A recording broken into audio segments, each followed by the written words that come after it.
Yan, good morning mga kalapatids. Welcome back dito sa Jepoy Love TV. And for today's video natin mga kalapatids, ito, update lang tayo sa ating mga warriors. So, ito nga, wala tayong karera nung last week dahil sa bagyo mga kalapatids. At ito yung update natin sa ating mga warriors. So all goods naman yung mga lagay ng mga ibon natin mga kalapatids. Ayan, ang sisigla. So ayan, ito yung ating mga saddle mga kalapatids. Yung ating mga Detroit Beckert. Ayan, basta itong ating mga pula na to wala, ayan, liparan. Sige, paliparan muna natin.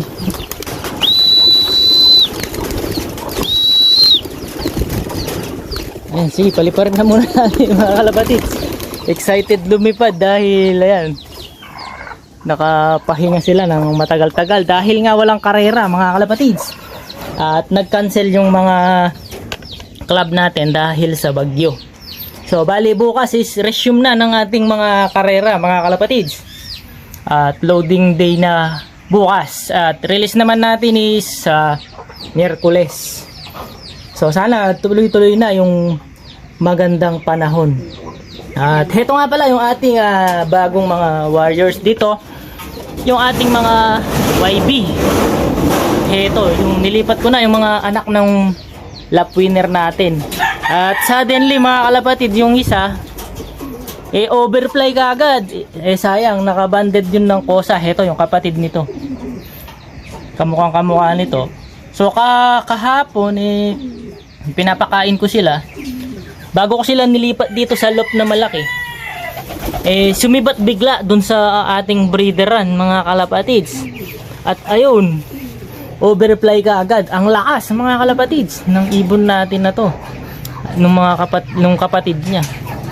So sayang mga kalapatids. So sana makabalik dito kahit papaano. Nangihinayang tayo mga kalapatids dahil anak ito ng ating lap winner na si White Flight. So bali finisher to finisher yung pairing. Ito yung kapatid nito mga kalapatid. Sayang, ang ganda ng tindigan. At tig 11 feather pa yung primary nung nawala mga kalapatid. Ito, ganda ng tindigan ng mga ibon natin na to. Yun nga lang, overfly kaagad mga kalapatids. Sumibat bigla. Ayun, di ko akalain na ganun na siya kalakas mga kalapatids. Pag sibat niya, dire-diretso mga kalapatids. At wala nang paling-paling yung ulo.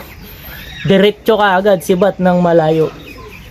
So ayun, sana makauwi siya dito mga kalapatids, makabalik. Kung may nakahuli man sa kanya sa mga kabilang loop, sa mga ibang loop. At heto naman yung anak ni Palawi mga kalapatids. Heto yung blue bar. Yan, direct anak ito ni Palawi mga kalapatids.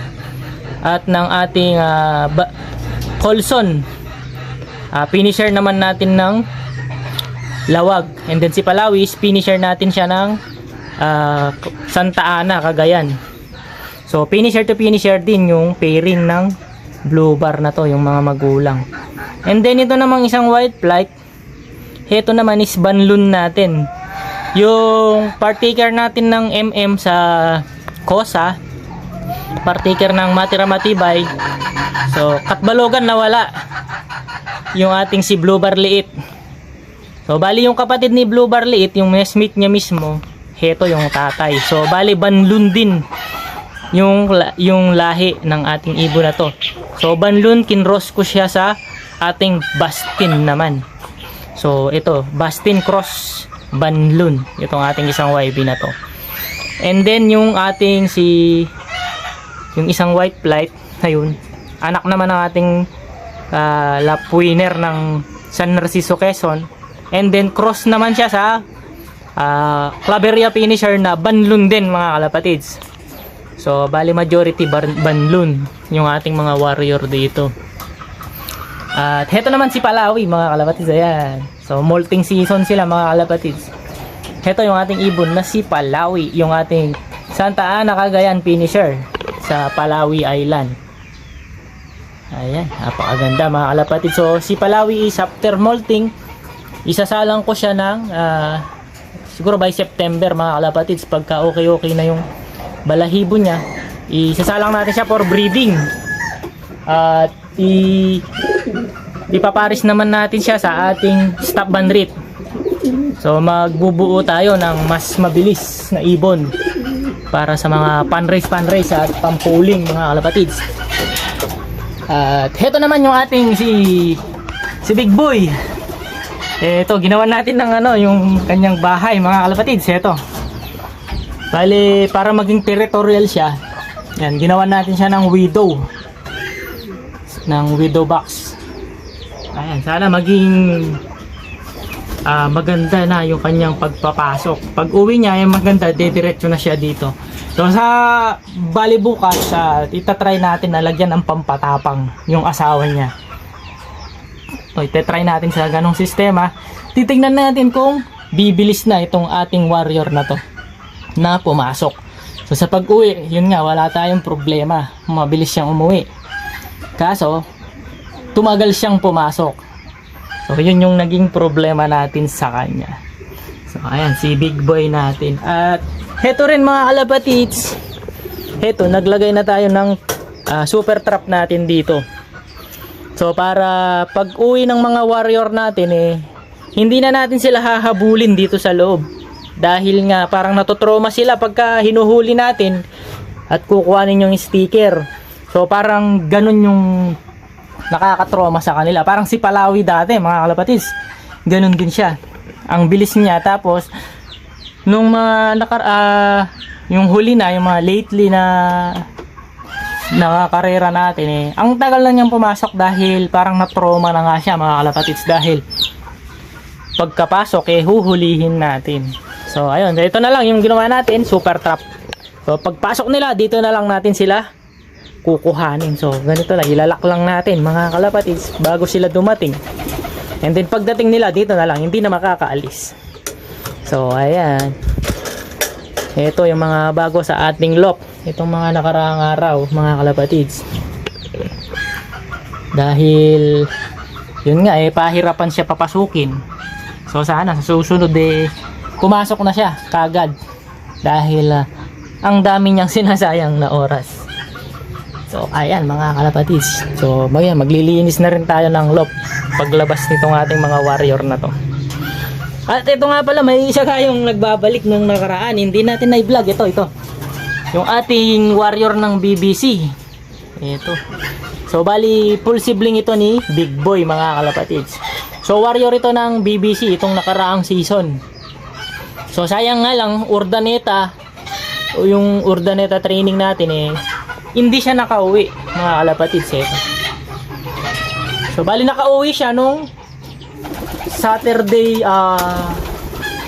Sunday padatingan ng final lap ng BBC.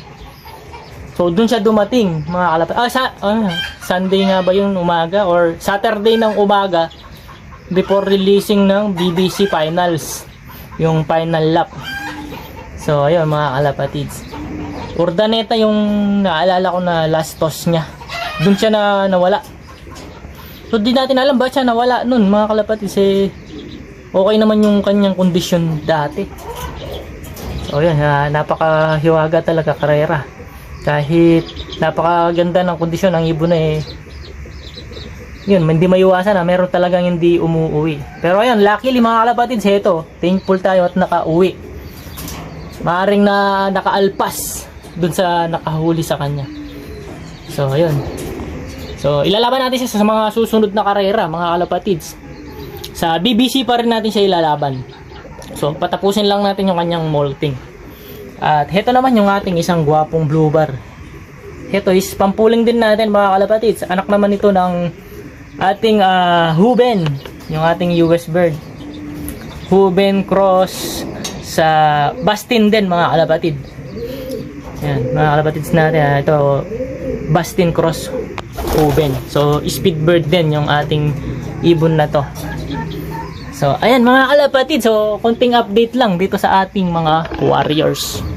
So maya maya ipakakainin na rin natin pagbaba nung mga ibon natin na naglo-low fly. Ayan, ito isa rin. Ayan, babaan na sila mga kalapatid. Ay, lipat ulit. Ito, pakakainin na natin. Itong ating mga warriors. So, eto, kumpleto sila. Halos nandito na sila. Ayun, may lumilipad pa palang isa. Ayun.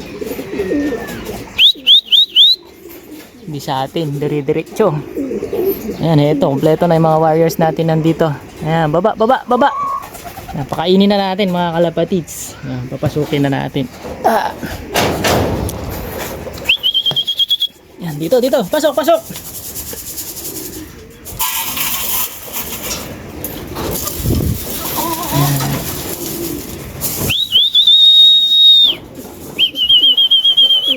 Ayan, baba na yung mga yan, yung ating mga warriors.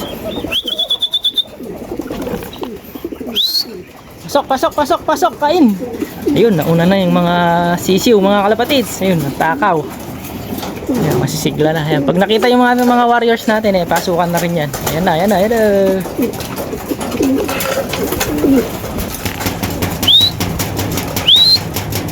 Ayan, pasukan na sila mga kalapatids.